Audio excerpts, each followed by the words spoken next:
Kaixo, ni Estaniz naiz, 3 urterekin lekun berrira nintzen eta 18 urte bertan bizi izan du naiz.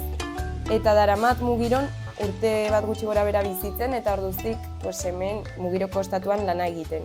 Hona etorri nintzenean, Ibarberri eskolan ikasita, euskeraz ikasi behar nuen baita ere aldi berean, beraz horrela ikasi nuen. Nire ama hizkuntza bulgariarra denez, eta mantentzen saiatzen ginenez, baita ere, pixkat kostata jarraitu nuen aurrera. Baina azkenean, lortu nuen euskera ikastea eta oso gustora hitz egiten dut. Joaten naizenean mailez maila adibidez zerbitzatzera, beti saiatzen naiz euskeraz hitz egiten eta norbaitek ez baditu ulertzen, orduan gazteleraz hitz egiten hasten naiz. Bai egia dela batzuetan gazteleraz hasten badidate hitz egiten, gaztelerarekin jarraitzen dudala.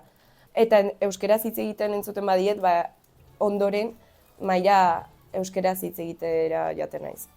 Nupen ikasten dut Iruñan eta jendeak euskeraz gutxiago hitz egiten du. Ondorioz euskara ez galtzeko, nolabait, hemen adibidez lanean euskeraz hitz egiten saiatzen naiz. Animatu zaitezte Euskaraldian parte hartzera eta euskaraz gehiago hitz egin.